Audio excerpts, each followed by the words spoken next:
आज माननीय गृह आणि सहकारिता मंत्री अमितभाई शहासाहेब यांच्या सोबत महाराष्ट्रातल्या साखर कारखानदारी, ऊस उत्पादक शेतकरी आणि कांदा उत्पादक शेतकरी यांच्या अडचणींच्या संदर्भात एक बैठक होती। केंद्रीय कृषी मंत्री शिवराज सिंग चौहान साहेब आणि केंद्रीय आपूर्ति मंत्री प्रल्हाद जोशी साहेब हे देखील उपस्थित होते। साखरेच्या प्रश्नावर अतिशय सकारात्मक चर्चा झाली आणि विशेषतः जे मुद्दे आम्ही उपस्थित केले, MSP वाढवण्याच्या संदर्भात, इथेनॉलचा कोटा वाढवण्याच्या संदर्भात, ड्युअल प्राइस सिस्टीम तयार करण्याच्या संदर्भात, लोन रिस्ट्रक्चरिंग करण्याच्या संदर्भात आणि इंटरेस्ट सबवेन्शनचे पैसे देण्याच्या संदर्भात या प्रत्येक गोष्टीत अतिशय सकारात्मक अशा प्रकारचा निर्णय माननीय सहकारिता मंत्र्यांनी अमितभाई शहांनी दिला आणि विशेषतः MSP वाढवणं गरजेचं आहे हे त्यांनी मान्य केलं।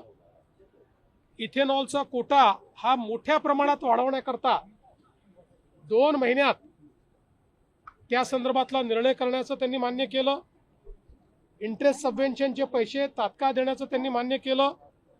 लोन रिस्ट्रक्चरिंगच्या संदर्भात राज्य सरकारच्या सोबत काम करून हे देखील करण्याचं त्यांनी मान्य केलं।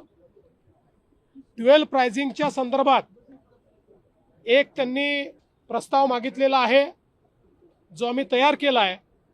तो प्रस्ताव आम्ही त्यांना सादर करणार आहोत। तो प्रस्ताव मान्य झाल्यास आपल्या साखर कारखानदारीचे अनेक प्रश्न त्यातनं सुटणार आहेत, त्यामुळे त्याही संदर्भातलं अतिशय सकारात्मक अशी चर्चा झाली आहे। याच्या व्यतिरिक्तही काही मुद्दे हे आमच्या विविध सदस्यांनी मांडले, त्या मुद्द्यांवर एक निवेदन त्यांनी मागवलं आहे आणि पुढच्या 10 दिवसात त्या संदर्भातले निर्णय देखील घेण्याचं त्यांनी मान्य केलं, म्हणून मी त्यांचे आभार मानतो। कांद्याच्या संदर्भातही विशेषतः आमच्या ज्या मुख्य मागण्या होत्या की आता जी नाफेड आणि NCCF कांदा खरेदी सुरू केली आहे ही बाजारामध्ये झाली पाहिजे, ती व्यापाऱ्याकडनं नाही तर ती शेतकऱ्याकडनं केली पाहिजे, त्याला मान्यता मिळालेली आहे। आम्ही दुसरी मागणी केली आहे की 2 लाख टनाच्या ऐवजी 10 लाख टन खरेदी ही NCCF आणि नाफेडने करावी, त्यावर सकारात्मक निर्णय होईल अशी आम्हाला अपेक्षा आहे। यासोबत काही अजून कांदा उत्पादक शेतकऱ्यांना मदत करण्याकरता आणि कांद्याचे भाव स्थिर राहावे याच्याकरता उपाययोजना सुचवलेल्या आहेत, त्याच्यावरही त्यांनी सकारात्मकता दर्शवलेली आहे। विशेषतः आज आपल्याकडे कांद्याचं जे बियाणं आहे हे मोठ्या प्रमाणात एक्सपोर्ट व्हायला लागलं आहे, त्यामुळे कांद्याला एक्सपोर्ट मार्केट उरत नाही आणि म्हणून त्याच्यावर मोठ्या प्रमाणात एक्सपोर्ट सरचार्ज लावला पाहिजे, ही पण मागणी या ठिकाणी आली, तीही त्यांनी मान्य केलेली आहे। आणि कांदा साठवणूक असेल किंवा इतर गोष्टींच्या संदर्भात ज्या काही मागण्या करण्यात आल्या त्या मागण्या त्यांनी मान्य केल्यात। कांद्याचा जो खरेदीचा भाव आहे तो कालच वाढवून 15 रुपये 80 पैसे केलेला आहे, तो अजून कसा वाढवता येईल या संदर्भात देखील मागणी करण्यात आली आहे।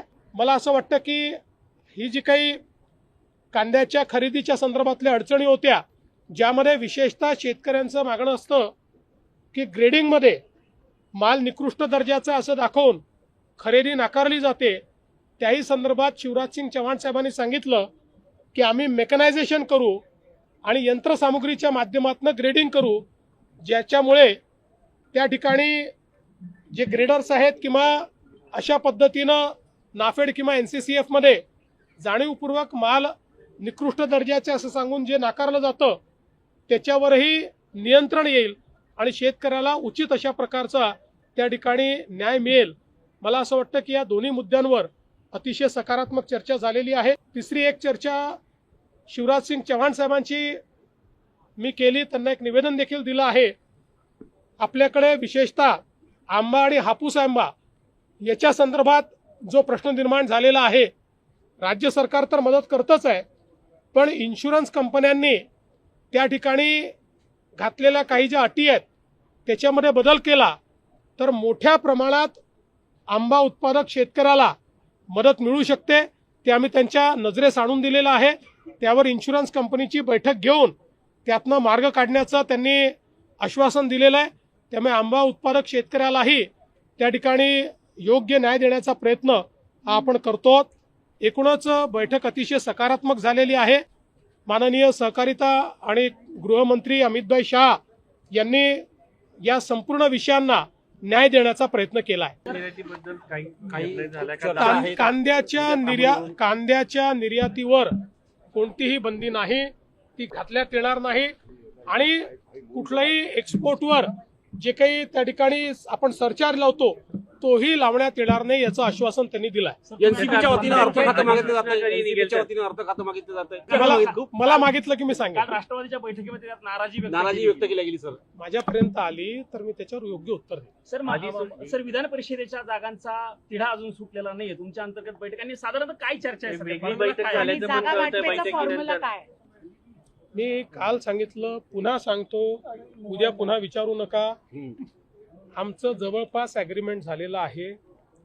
फक्त शिवसेनेसोबत नाशिक आणि संभाजीनगरपैकी एक जागा आम्हाला मिळाली पाहिजे असा आमचा आग्रह आहे. आणि एनसीपीने आम्हाला पुण्याची जागा मागितलेली आहे. त्यामुळे या दोनच गोष्टींवर आमचं अडलं आहे, जे आम्ही सोडवून घेऊ. आता काही कठीण नाही, कठीण पेपर संपलाय, सोपा पेपर बाकी आहे. टिकमार्क करायचं आहे, टिकमार्क झाल्याबरोबर विषय संपतील. बीएमसीच्या संदर्भात युबीटीच्या नेत्यांनी तुमच्याशी चर्चा केल्याची माहिती पुढे आलेली आहे. युबीटीच्या नेत्यांनी माझ्याशी कुठली चर्चा नाही. सर विधान परिषदेचा निकाल म्हणजे विधान परिषद जागा वाटप उद्यापर्यंत जाहीर होईल किंवा कोण कुठलंही लढतंय हे उद्या स्पष्ट होईल असं म्हणायचं? उद्या विधान परिषदेच्या कुठली जागा कोण लढतंय हे उद्यापर्यंत निश्चित होईल. एवढ्या लवकर कशा करता? एवढी घाई का करता तुम्ही? असं विधान परिषदेमध्ये इतक्या आधी होतात का गोष्टी? वेळेवर होतात सगळ्या गोष्टी. सर हे सांगितलं जाते भाजप कोणत्या सीट्सवर आग्रह आहे, तसेच शिवसेना पण कोणत्या सीट्सवर ते सगळं झालेलं आहे. मी सांगितलं. आता तुम्हाला तुम्ही किती फिरून फिरून प्रश्न विचारले तरी दोनच जागांवरचा विषय आहे जो आम्ही सोडू. दिल्लीत या संदर्भात कुठलीही बैठक नाही. याची बैठक मुंबईतच होईल. मुंबईतच विषय सोडून टाकू. वेगळी बैठक झाली बैठकीनंतर काही वेगळी बैठक नाही, ते तर आमचं जे काही शेवटी असं आहे की गृहमंत्री महोदय आमचे नेते आहेत, त्यामुळे त्यांच्याशी बसून काय महाराष्ट्रात चाललंय याचं डीब्रीफिंग आम्ही करत असतो. त्यात काही महत्वाचे विषय नव्हते.